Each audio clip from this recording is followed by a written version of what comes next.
Coming up on today's Locked On Senators. Yesterday, we gave our thoughts on Michael Andlauer being the next owner of the Ottawa Senators, but now it's time for yours. We got over 150 replies on Twitter of what should be at the top of Michael Andlauer's to-do list. And we continue our 2023 NHL Draft prospect profiles with 3 new players, Otto Stenberg, Gavin Brindley, and our first prospect from the Q, Ethan Gauthier. Plus, Mark Stone has won the Stanley Cup.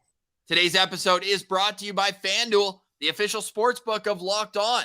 Make every moment more. Visit FanDuel.com/Locked On to get started today. This is the Locked On Senators podcast. It's your team every day. Your Locked On Senators, your daily podcast on the Ottawa Senators. Part of the Locked On Podcast Network. Your team every day.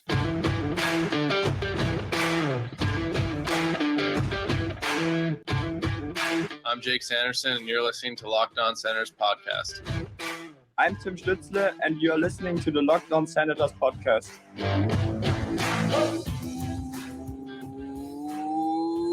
Welcome inside episode 820 of the Locked On Senators podcast. I'm Ross Levitan on the outskirts of enemy territory in Winnipeg, Manitoba. Alongside Brandon Piller up in the Blue Mountains. Please like and subscribe wherever you download your podcast. We're also available on YouTube for free. You can find us Monday through Friday, plus when news breaks. Today is Wednesday, June 14th, and Pilsy, it really does feel like the dawn of a new era. Not only the new owner for the Ottawa Senators, but on the night that it's announced, Eugene Melnick's estate is selling the team. His biggest mistake, wins the Stanley Cup as a captain. Oh, yeah, and he scores a hat trick in the clinching game. Yeah, I mean, what an epic way to cap things off for the Vegas Golden Knights. And Mark Stone, oh man, like Sens fans, we obviously are very happy for Mark Stone, obviously. And I had bittersweet feelings about this, Ross, and not for the reasons you might think, not because I was like, oh, damn, like Vegas got Mark Stone, I'm pissed off, the return wasn't what we wanted, etc. No, it was those feelings being like, we could have been watching this with Stone wearing an Ottawa Senators jersey one day. Because that was, and Pierre Dorian's even said it, that was one of the few moves where he looks back and he's like, damn, wish that could have worked out differently. Because Mark Stone truly is a legendary hockey player already. He's all around good captain, good teammate, respected guy throughout the entire league. And I mean, scoring a hat trick in the Stanley Cup winning game at home in Vegas, that's incredible. What an iconic game for the captain. And all of his goals were just classic Mark Stone. Even the empty netter from his own zone after he hit the post a minute earlier. Yeah.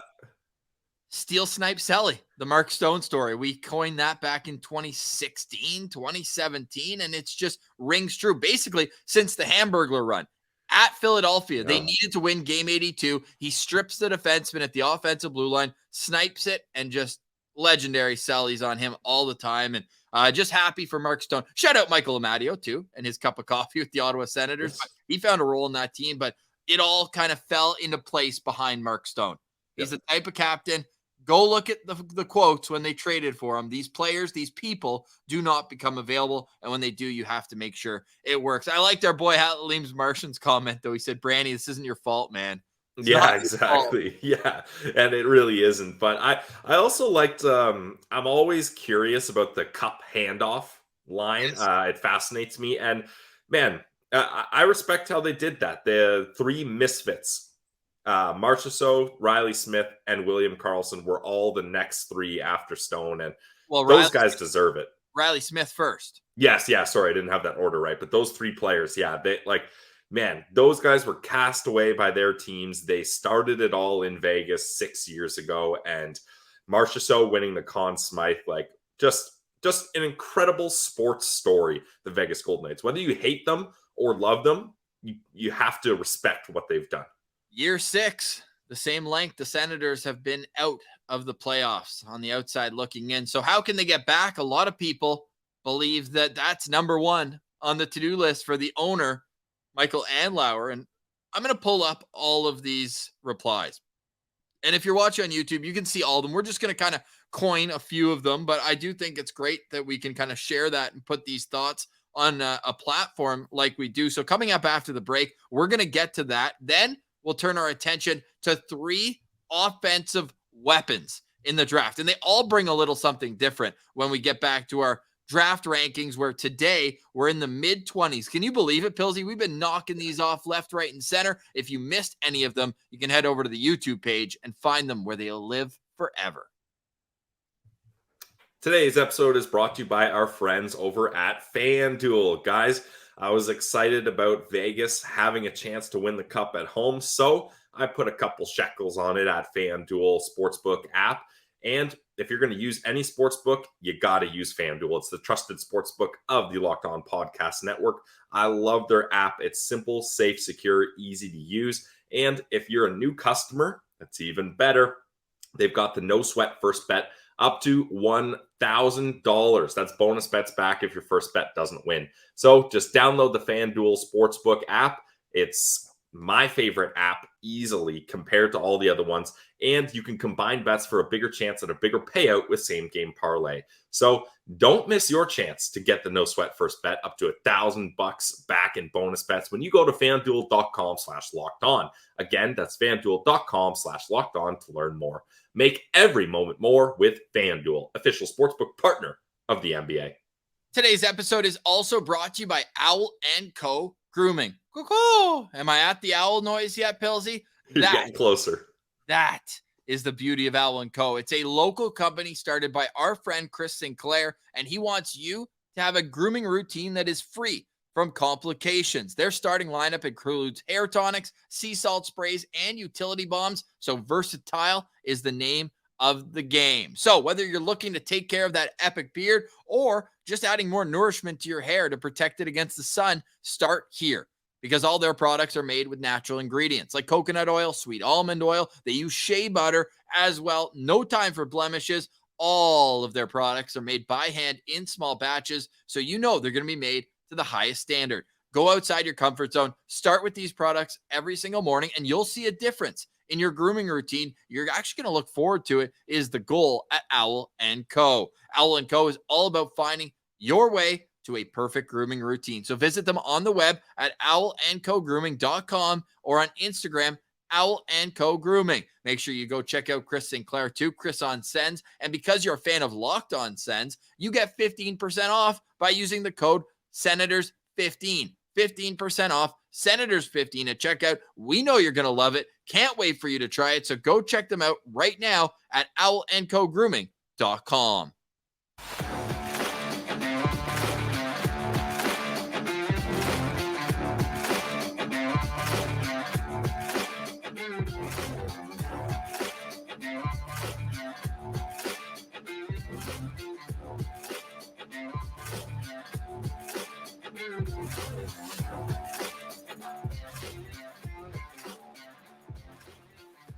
You're listening to Locked On Senators, and we do want to give a hat tip to all the good people out there who, against their will, are no longer employed because of the big box store brands is how we'll refer to them here, Pilsy. But our thoughts are with, guys who we work with at Locked On who have different jobs. The show that kind of gave me my start has been taken off the air in Toronto, and it sucks when you wake up to see that so many good people have lost their jobs.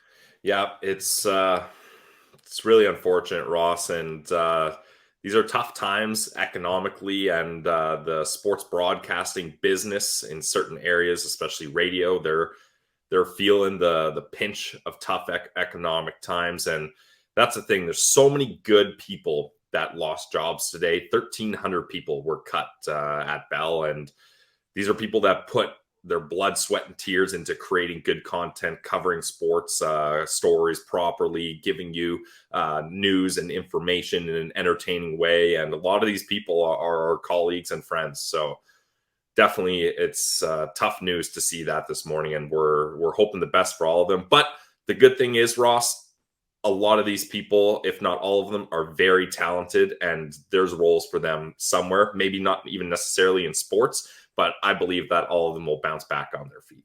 Well said, Pilsy. And a reminder, Locked On Senators not going anywhere. We'll be here Monday through Friday, every time news breaks as well. So make sure you're subscribed to the channel. We are hoping for the best as well for TSN 1200 in Ottawa. I grew up on the team 1200, and that's something that's always going to be near and dear to my heart. And so many talented people there. And it just sounds like they're on ESPN syndicated radio at noon. We know some shows. Anyways, complete gong show over there. But we do wish the best for the people who go in and grind every day to get the best content available for you. There's a wild time as well, and this to almost transition out of it, but like the Senators just got a new owner. The Stanley Cup final was last night. There's nothing live, so let's get this out as soon as we can. But with that, Michael Andlauer, what's number one? We talked about this at the end of the live stream. I'm not sure how many people saw it. It was a 2-hour live stream. Yeah. We kind of failed, though, Pilsy. We said we'd go 24 straight hours back in 2021 if the team sold. I think we did well with the 2 hours. Now, so many different opinions of what has to be number one on Michael Andlauer's to-do list. What is it for you? And then we'll get into some of the listeners who wrote in on Twitter at Sens Central. Yeah, well, I'll just kind of repeat what I said in our 2-hour-long suit show yesterday. Definitely check that out if you haven't checked it out yet. But basically, for me, the most important thing is blending this team back with the city of Ottawa and the people of Ottawa. Bring back those casual fans that throughout the lean years didn't follow the team anymore. Bring back the community, the charitable part of having an NHL team helping out the city. That relationship between the Ottawa Senators and the people and the fans of the team needs to be mended, and everyone needs to feel like they're together rather than us versus them type mentality. So I think that's the first step. Obviously, you want to see a winning hockey team. That goes without saying. But to do that, you got to bring the fans, the local sponsors, and the people back with open arms. Without people, there's no anything. And a lot of people are mentioning the people in the front office, the analytics department. People want to see there. People want to see Daniel Alfredson come in anywhere. I'm on that train wholeheartedly. And you know what? A lot of people are saying, you know what? Daniel Alfredson might not have the experience, although he did spend a year learning with Brian Murray and Pierre Dorion, the year where Brian Murray was also a senior advisor, but had stepped down from the GM role. So Alfie's been a part of a front office in the NHL for 1 year, and his team made it to the conference final. So how about that as a hold on to your stick moment? But with Daniel Alfredson, I think the last year and a half, the last 2 years, he knows that there's going to be a spot for him eventually. And with the work ethic being Daniel Alfredson's number one attribute throughout his NHL career, he's going to have prepared for this moment. I have no doubt in my mind that Daniel Alfredson is going to step in and do a great job right away, whatever role he may be in. I totally agree, Ross. I mean, Alfie, like, this guy is just amazing at everything he does. I feel like that is fair to say, and people that know him personally would definitely agree. And I think the perfect kind of role and spot for him is kind of the Jason Spezza model for me, like how he's been assistant GM, and I think the assistant GM role would be perfect for Alfie. You know, don't give him the both hands on the steering wheel right away. Have him get a little bit more experience, but lean on him for all that hockey knowledge he has and the wealth of experience he has. So I really think no matter where he goes, no matter what position he has, he's going to be successful. But I would love to see Daniel Alfredson assistant general manager. How about on ice? Of course, DeBrincat comes to mind because a decision has to be made there one way or another. And Bruce Garriock kind of doubling down on his stance that it's going to be a trade and it's going to be before the draft. And he didn't argue that Alex DeBrincat has enjoyed his time in Ottawa, which is what the report from Steve Warren said, is just he loves the coach and all that. But he thinks that he doesn't want to spend the next 8 years playing in Canada. So if that's the case, you just have to get the best return for him. But I'm very interested to see what happens there. But beyond that, like, they can't go into the year with the same group that they had this year. If we're going past DeBrincat, the goaltending has to be number one. And look, I love Anton Forsberg. I love Mads Søgaard. I have a lot of belief in both those guys. But that's just not going to cut it for this team, at least not yet. I don't believe Mads Søgaard is where he needs to be yet. And I don't believe he should be forced into a spot and expected to be there yet. It takes time to develop as a goalie into the NHL. It's hard. So I would like to see them bring in a goalie that can be a 1A type goalie, and then Forsberg can be the 1A or 1B rather, and give Mads Søgaard another year to kind of hone his craft as a number one goalie in Belleville. And then I think you can start looking at options of Søgaard becoming more regular goalie. But look, this team can't do anything without proper goaltending. We saw it. This team had one of the league's best power play and top 10 penalty kill at the same time, and still was on the outside of the playoffs looking in. Like, that is unheard of because of unfortunate injuries in goal, and Cam Talbot just did not live up to expectations. So the goaltending, you can't win without a goalie. I think I'm going to go back to what Sens Chirp wrote in. Just said initially, patience. It's not that this new owner is going to come in, bust down the door, go full Ari Gold in Entourage with the paintball gun and just start firing every single person in sight. You need to learn what you're coming into by being boots on the ground and being in the office. And yesterday we mentioned Brent Wallace reported that Michael Andlauer will be a permanent resident in Ottawa. He's moving there. He wants to be on top of how this thing operates. Man, you know what really gets me excited about all this, though, is the fact that every person who has relationships with Michael Andlauer can't stop saying positive things about him when they bring up working for him in the past or what his intentions are as an NHL owner. Like, that gets me super excited, and that gives me the belief that we're not going to be sitting here dealing with as many head scratchers as we have in the past. Yeah, I really think so. I just think, like, Ross, I'm so excited that the owner of the Ottawa Senators is kind of, I don't want to say boring, but there's nothing extravagant or radical about him. Like, it just seems like he's going to be a smart, safe choice, and he's going to run this team responsibly and focusing on winning hockey games. Like, I'm so relieved that that's where we're at, and I'm so relieved we don't have to start off this show with saying the update is there's no update. It's all figured out. We can start moving forward here. Well, Friedman wants everyone to know that the belief is that Michael Andlauer was the lowest of all the bidders during the first and second stages.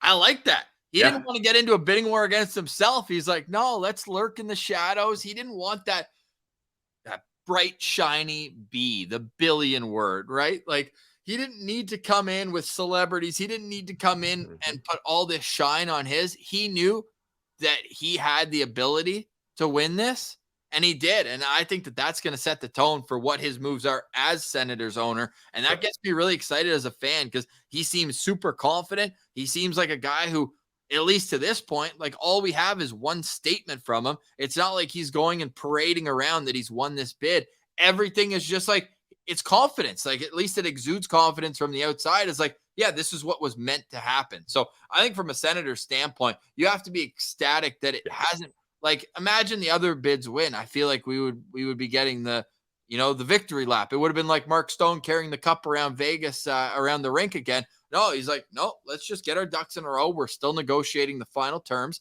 by September, get the keys to the kingdom, and then let's make some decisions from there. So lots of exciting times ahead, though, for Ottawa Senators fans. But if you're just listening, as I was scrolling through, we only got through half of those answers. So head to Sens Central. We retweet it, so it's close to the top of our page there on Twitter. But the bottom line is more people in the hockey operations department. Obviously, a new arena came up a lot. Winning solves all. And then we got a lot of kind of on ice, what people want to see. And of course, as a fan, that's what you want. The owner, he's in charge of hiring the right people who then put the right product on the ice. I don't think that Michael Andlauer, and he might be involved in hockey decisions, but I don't think that's going to be where we notice him the most. At least I hope not after what we saw with the last owner. I hope that it's just putting the right people in the right places and then stepping back and saying, I did my part. Now let them do what they do best. Yeah, and I think that is what we're going to see here, because it's, some owners love to play fantasy sports with the teams that they own, and there's certain guys they like, and I would too. If I was I don't blame them. But the thing is, what's the point of spending all this time and money hiring people if you're just going to go above them and not take their advice or follow their direction when they're the experts, right? So I think we're going to see proper ownership here, and that's just such a relief. It just makes it gives me a warm, fuzzy feeling inside, Ross, and I'm excited for that. Absolutely. Let us know in the comments as well. So if in case you don't have Twitter or whatever, you want to get your say in who or what should be the first hire or things done on Michael Andlauer's to-do list once he gets the keys to the Ottawa Senators. All right, coming up next, we got 3 draft prospects to get to. One of them is related to a current Ottawa Senator. One is undersized but has the heart of a lion. And a third, the production, you might say, it's okay. But man, the skill is evident. That's all coming up next. You're listening to Locked On Senators.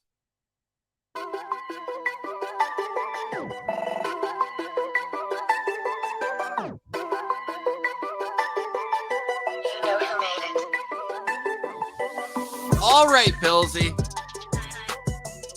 Woo! We've covered every angle of the Ottawa Senators offseason so far, and we are just getting warmed up. 2 weeks today is the NHL Draft. We have plans in place for an hour-plus live stream leading up to the first overall pick. Then head over to Twitter at Sens Central. We're going to put out little clips of each player as they get drafted from these profiles we're going to do. And it's going to be a complete blast. Then we'll have, of course, an immediate reaction episode that we're going to record right after the draft. But stay tuned. We'll keep programming up to date with you as we zoom through the next 2 weeks, which will be full of different storylines. We should also mention that the Ottawa Senators, within 48 hours, have to qualify Shane Pinto and Jacob Bernard-Docker. That's just going to be paperwork, all good, but still no signings. Pills, do you think we see some signings before the draft? Like, do you think any of these RFAs get done? Yeah, I anticipate 1 or 2 will get done. I think Branny and Pinto will take some time. I think some of the other RFAs, you just clean up and do simple 1-year deals. And Igor Sokolov needs his next contract. And I'm interested because when you draft an overager, you have to expect that they're gonna be hungry to make the NHL and want that sooner rather than later. So I'm really interested to see what Igor's next deal looks like with the Ottawa Senators. But for now, coming in at number 20, coming in at number 24 on our Locked On Senators NHL Draft rankings, we're going to Sweden. We're going to Otto Stenberg.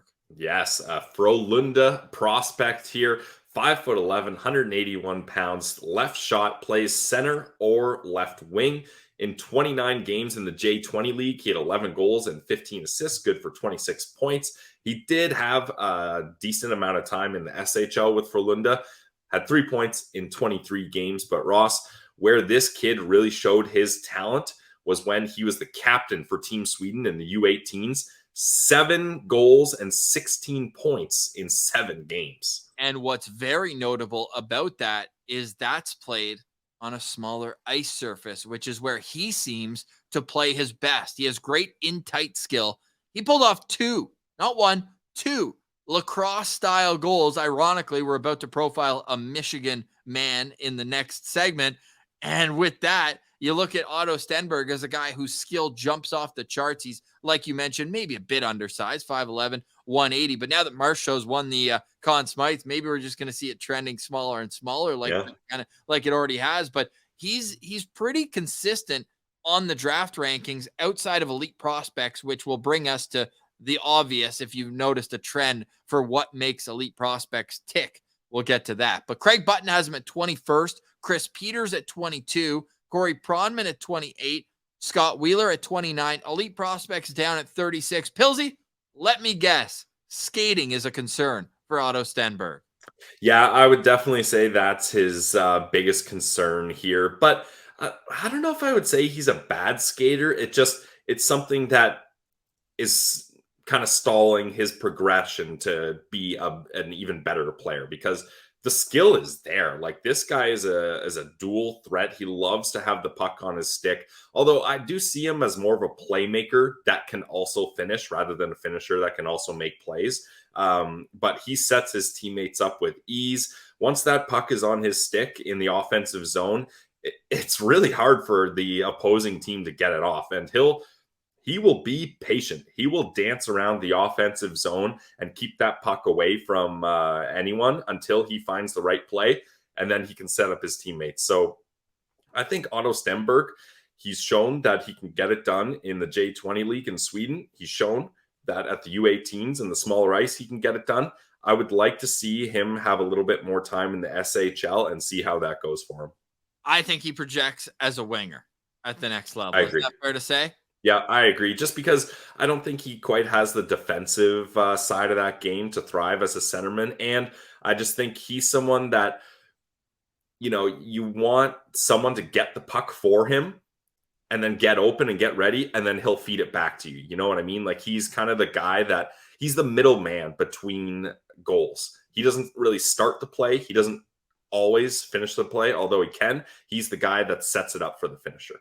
I completely agree with your assessment of Otto Stenberg, and I would be thrilled if you're watching this right after your team drafted Otto Stenberg. You should be really excited, especially if you're a team where you're not looking for that 1A prospect. You're looking at more of a complementary player who can put up points. Like, he's not going to be like that dazzling, I don't think he's going to have a lot of 3-4 point games where he just takes over a game. But I think consistently with the skill and with the vision and IQ and shot that I believe is high end, the compete is high end for him, that he's going to be a guy who maybe he's the third best player on the line, but that line is in the top 6 and that line is contributing, I think, when it's all said and done. I hope he comes over to North America sooner rather than later, because if he excels on the small ice especially, and you want to acclimate him to your organization, I think maybe one more year, if that, with Frölunda. And then, it's a great program. You're not trying to get him out of there because you don't believe that he's going to be decent there, but you're also at a situation, and he's not signed, as far as I know. It's a junior contract that he's still on because he doesn't have that minutes played at the top level. But I foresee him being a very important player in a top 6 on an NHL team. You know what player comparable just popped up for me, and I'm interested to get your opinion on this? A Riley Smith. What do you think about that? Because I like that. Right? Because he's not the top guy in Vegas, but put him on a line with Marchessault, William Karlsson, a scorer and another playmaker, and this guy can really thrive. And I think, he can go anywhere from 35 points to 60 points in a given year, just depending on kind of how things go. And I think Riley Smith, that's a dual threat option that you don't really look at as a sniper, but he can keep up with his teammates and set up good players. So I really think for Otto Stenberg, shades of Riley Smith is what popped into my head. And the EP draft guide says it's shades of Thomas Tatar, which is a similar comparison, right? He's competitive, but he's got skill. He'll go in low. He'll do what he needs to do with it. A dual threat, but at the same time, it's like, okay, is he going to drive the middle enough? Which is why, I don't know why he's even playing center right now. I think he should be moved to the wing ASAP and kind of just grind into that mindset that I'm going to compete down low. I know I have the hands and the shot that I can put up points, but at the end of the day, it's going to be his compete that brings him his paycheck in the NHL. Yeah, and this is a captain of Team Sweden at the U18s. There was a lot of talented kids on that team, so that goes to show you that not only does he have the talent, but he's got some leadership qualities as well. So I think any team that drafts Stenberg, they're going to be happy.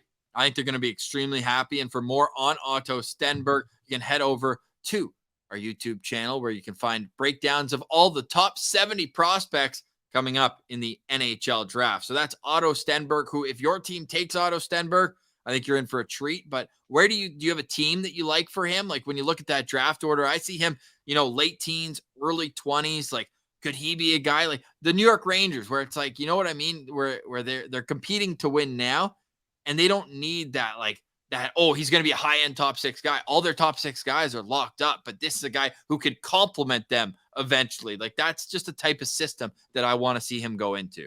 Yeah, I think New York Rangers is a good one. They've got 23. I'm looking at the draft order now. I could see maybe a team like St. Louis liking him as well. Maybe a Minnesota. I think if I remember, his analytics are pretty favorable too. So that could be Seattle's calling card there. So I think any team from 20 to 25, that's a great spot. I love what I'm seeing from Otto Stenberg. And if your team just took him, good times ahead for you. All right. Now, coming in at number 25 on our Locked On Senators 2023 draft rankings, it's Gavin Brindley. This kid is awesome to watch. He's a guy, Michigan, just finished his freshman year there, and he's a guy that puts up points at the college level. But not only that, he is the biggest pain in the ass to play against. If you have to go shift to shift against this guy, nonstop motor. Yeah, absolutely. I mean, EP awarded him second best motor in the draft. So that goes to show how much this kid really just keeps going. A Florida kid, which we're starting to see more and more often here, Ross. But the story for Gavin Brindley is the size here. 5'9", 157 pounds. But that's just the thing. Like, Ross, you love to say this, so I'll steal your line. He's always been small, right? Like, it's not like being small is a new thing for him. So he's had to find ways to work around that. And if you're going to be small, you better have a high motor and you better not let it get you down. Like, you better not let all the bigger, stronger players just disappoint you and, you rely on doing crazy skilled plays to make your way. That's not what Gavin Brindley does. I think he's a great two-way forward that, like you mentioned, other teams are just going to, it's like shooing a fly away from you. Like, it's unrelentless. And you're just like, come on, get out of here. And eventually it gets the best of you. So Gavin Brindley, he played a big role for the Michigan Wolverines last year. He certainly did, with 12 goals, 26 assists, good for 38 points in 41 games. And Pilsy, you talk about size being an issue.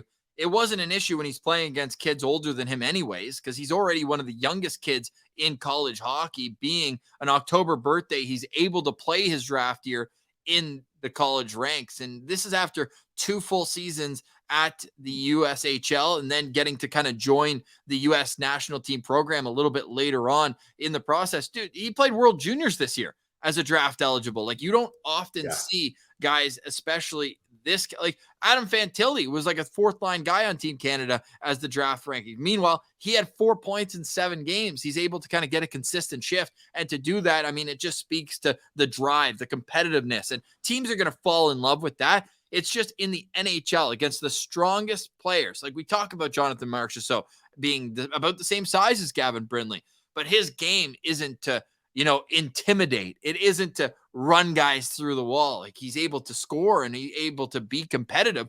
Nobody's saying that Marchessault isn't competitive, but I think that Gavin Brindley's probably going to end up being, if he hits his ceiling, like a 3rd line guy who can kind of do a bit of everything, but he's going to have to come in and hit guys and make it tough on oppositions night in and night out.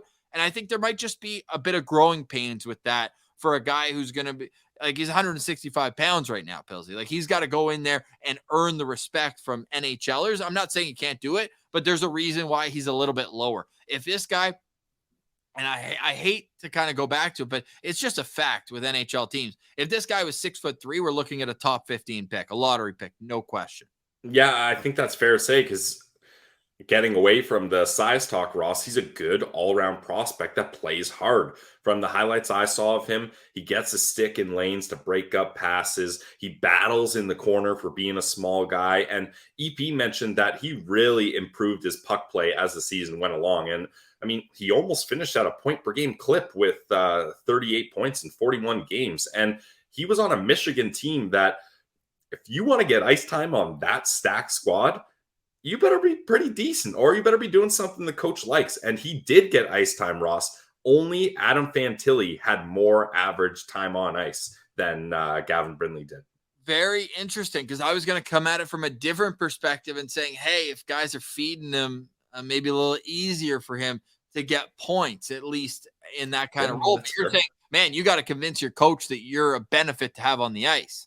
Exactly. Yeah. Like Gavin Brindley, I love the way he thinks the game of hockey. Like Wheeler mentioned that he never stands still. And I loved seeing that from guys, because once you start standing still and you start watching the play, you're flat-footed and you're already putting yourself a step behind any play that's going to happen, whether it's transitioning up ice, a turnover, a quick pass, or whatever it is. You've already put yourself at a disadvantage. So keep those feet moving, keep it going. Like, he's got so much energy that I think coaches are going to love Gavin Brindley. Like, he's going to be one of those guys, like, I'm blanking on the guy's name. Is it Zach Dalpe? A really small guy, used to play for Columbus. He plays for Florida.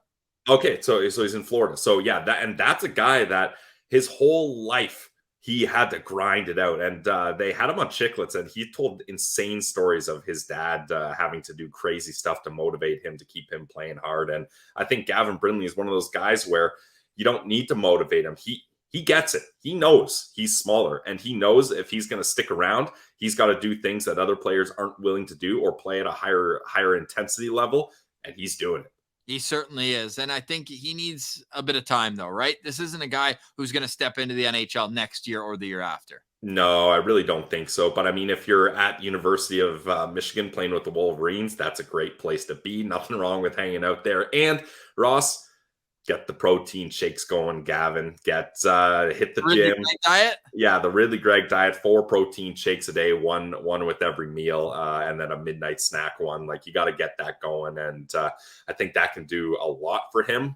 So for me, Ross, this is such a hard prospect to rank. And I'm sure scouts had the same problem here, because he seems to play the right way. Like I mentioned, I love so much about him, and he has the talent. He put up points.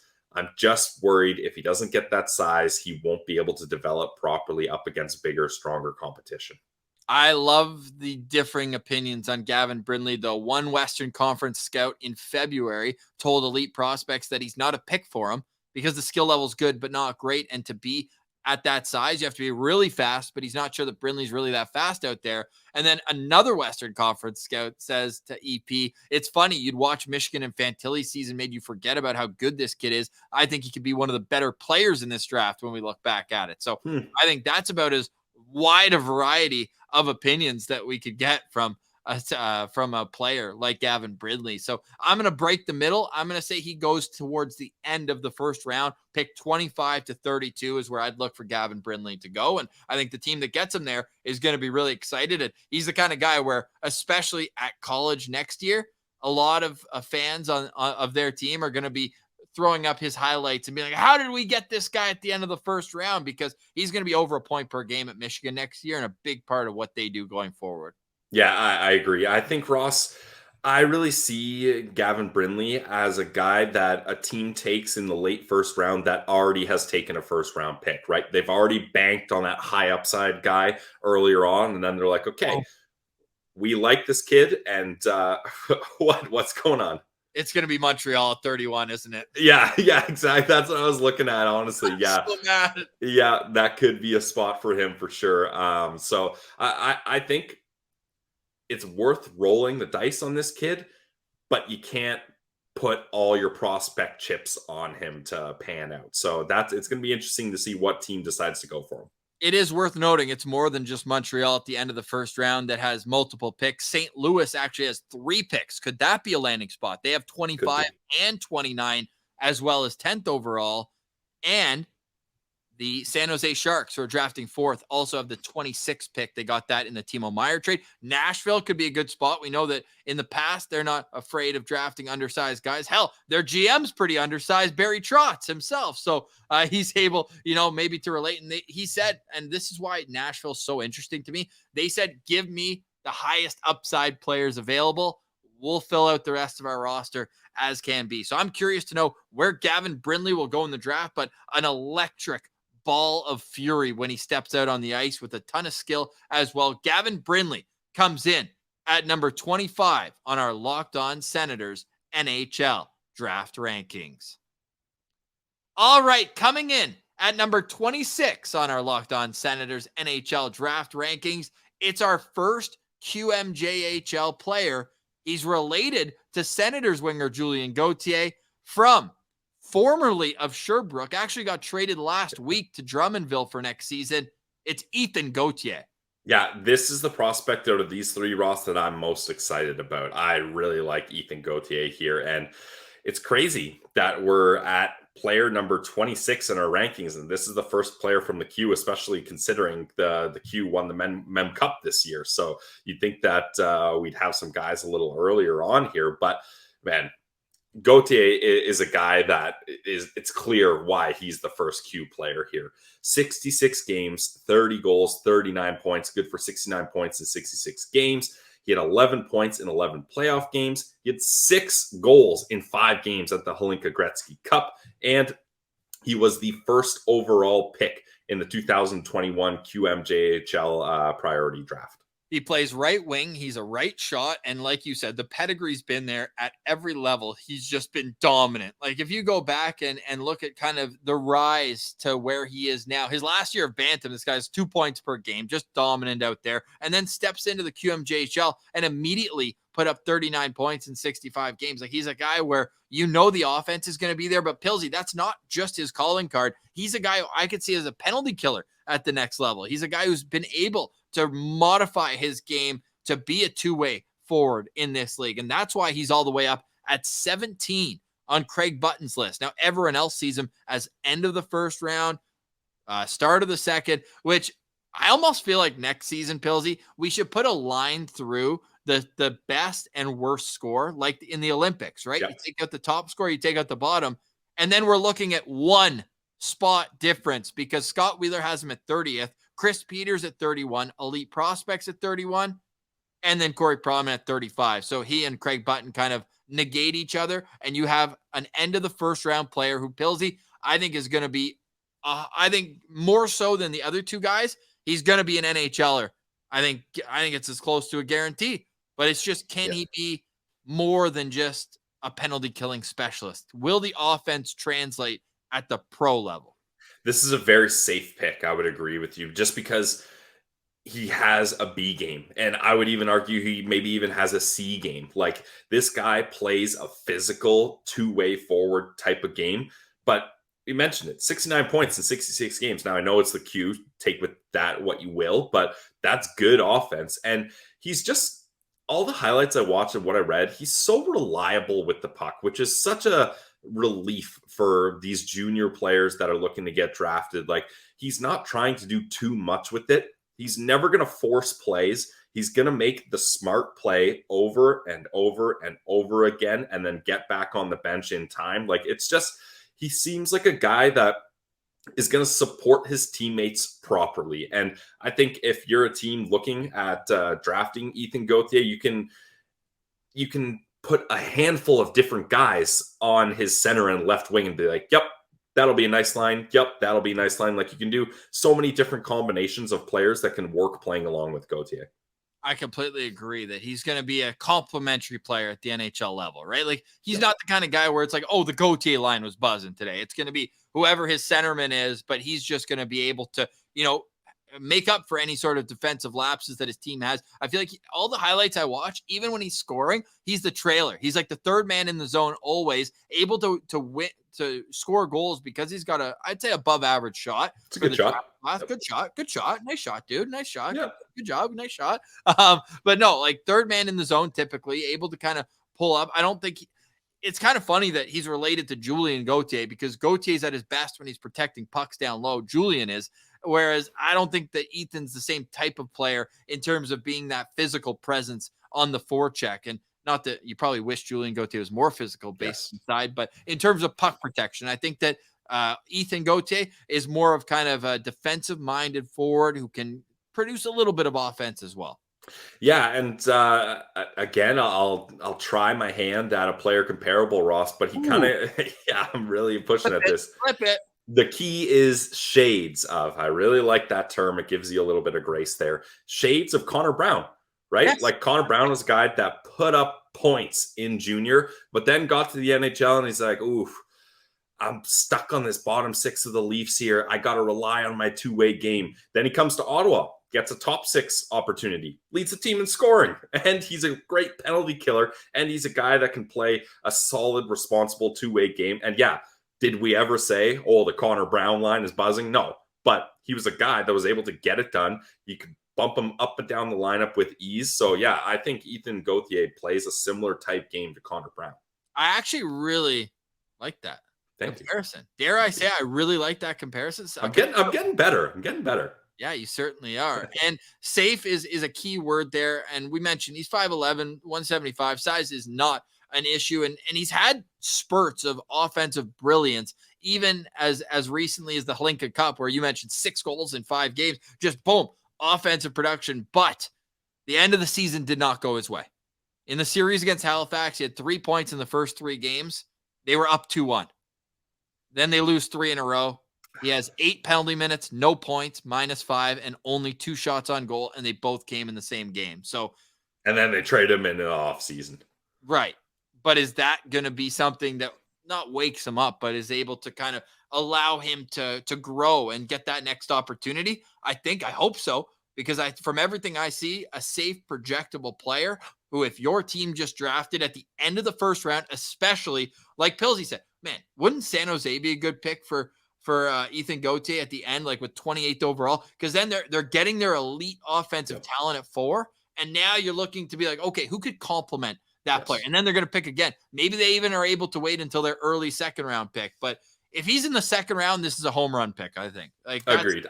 I don't think he gets out of the first round. I don't think so. Or at least I would be shocked, because especially like a team like Montreal at the end there, like that's, I hate to do it to you, Ross, but that's another great option for Montreal. No, he's a 4-star guy for me. He's not like, I'm not banging the table saying you need to draft Ethan Gauthier. I got Ethan Gauthier at 4.5 stars, Ross, just because I think he's so safe that even if he doesn't hit his ceiling, you're still going to generate an NHL player from a top draft pick. Would you put him ahead of Quentin Musty, who we covered yesterday? No, I'm a big Quentin Musty guy.